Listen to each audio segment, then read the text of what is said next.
Can't imagine a better message than that. If you want a good society. So then you have to argue and sit and say, do these people want a happy, functioning society, or do they want something else? What do you think? I think that I would never kill myself. And I also... Just throwing that out there? Yeah. And I also think that when you want to conquer a society, you kill the military-age males. That's what you do. That's the first thing they've ever done. They walk in and all the men have to have their throats cut. They can't perhaps do that, but they can certainly cut your balls off. And then you can't resist. And I think there's certainly a movement to ensure that there's very little resistance left inside of the number one demographic which is required to resist oppression, which are military-age males. And they don't want those kind of people waking up with any kind of self-respect or standards, or to say, no, I don't accept this. I do not need a 9th injection. They don't want that. They want you to sit and say, I don't need it, but the news said so, so oh well. So in the one interview that you and I did, you had a line that I've been thinking about ever since. I thought it was so interesting. I never thought of it before. You said that a lot of people went along with the vax, Yep. and that you didn't judge them because facts change. But now that we know that a lot of what we were told was wrong and some of it was a lie, it is a requirement of your own dignity, of your own self-respect to say so. Completely. And people should apologize. I really do believe. And I have nothing against the people who fell for the propaganda, fell for the programming, and took the vaccine. Yes, I agree. Fine. But you should wake up and say, I was fooled. I've learned my lesson. I will not be fooled again. But if you were fooled by the MSM and took the injection and you continue to be fooled and you have not self-reflected and you have not realized that they lied to you the entire way and you now believe the new bunch of lies that are all over the television, then there's something wrong with you. Or you don't care that you were lied to. You don't care that you were lied to, because I think a lot of this is actually genuinely cowardice. I think it's a very easy worldview. The life is easier if you accept the news tells the truth. Yes. Everything they want me to believe is true. Everything's nice and simple. Good guys, bad guys, doop-de-doop-de-doo. And if you want to actually wake up, it takes a degree of bravery, because then you have to destroy your entire worldview, everything you've ever understood and everything you're told, and you have to really look at the world and go, oh, this is a mess. And that takes bravery. And once again, that's why they don't want men to be brave. They want you to sit there and go, oh, it's easier if just, CNN said, so it must be true. And it's cowardice. And they're trying to instill cowardice in all of us. That's what they're trying very hard to do.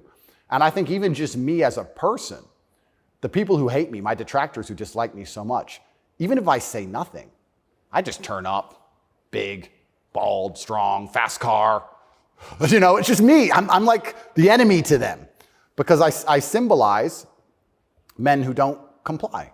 And not don't comply in a negative law-breaking way, but don't comply if we don't agree with that or we don't see common sense in that, we're going to politely decline. And that's simply not allowed.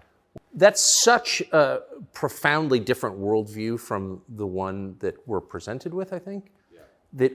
Do you think that's maybe the division in the West between people who see those forces at work and those who don't? I think the West is actually split between people who think and people who don't think at all.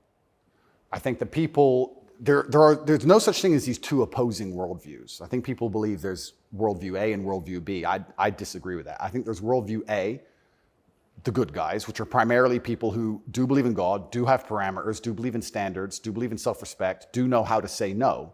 And there's worldview B, which changes day by day, based on what they're told, which means they have no real worldview at all. They just repeat. And they have no standards and they have no parameters. There's nothing you can tell them that will make them wake up and go, that's wrong, because they have no inherent morality. So you can say bestiality is accepted and encouraged now. It's good for you for climate change. And they'll sit there and go, oh, for climate change, oh, well, off we go. And they'll just do it. So I think you have a camp of people who think, and you have a camp of people who repeat. And I don't think there's actually the opposing side to the good, I don't think function as a thinking populace at all. I think they simply repeat.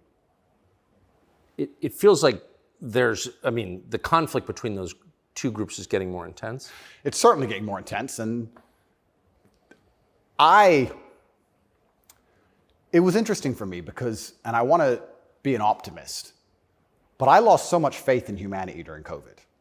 If you would have told me how COVID would have gone down before COVID, I'd say, no way. We're not that bad. I thought the people aren't that dumb.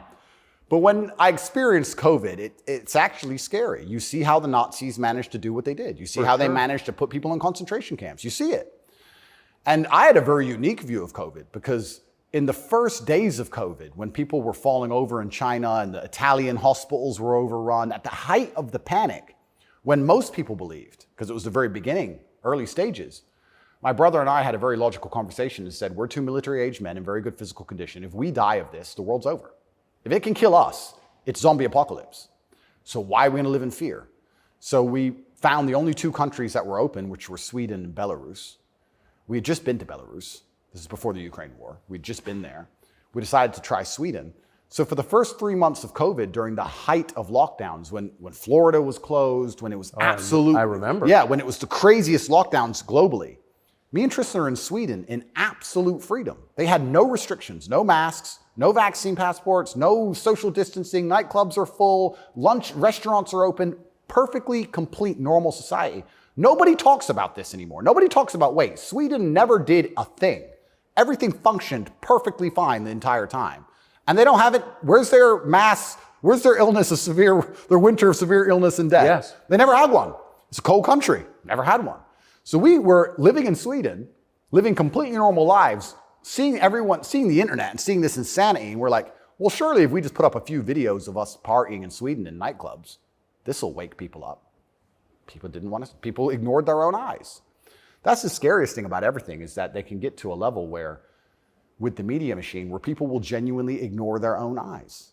I don't understand how you can get people so brainwashed that they will see that the sky is blue, and then they'll watch that the sky is green, and then they'll look at it again and go, the sky's green. It's crazy to me, but COVID proves they can do that. And that's why the war is getting so intense, because the principled people are saying, how can you still believe in the things that you're saying? Here is all the logical, empirical evidence that that is a lie. But these people are ideologically brainwashed, and they don't want to take enough. They don't have the bravery it takes to wake up and accept that they're being lied to. So they'd rather just, to the end of time, repeat what they're told. And it becomes more and more intense as it becomes more and more ridiculous. That's so scary. As it becomes more and more ridiculous, the more intense both sides get. Yes. Right? So what the future holds, I'm not entirely sure. But I like to believe, even my current charges, I found solace when I was in jail, that the thinking people are looking at this going, something about this doesn't seem right.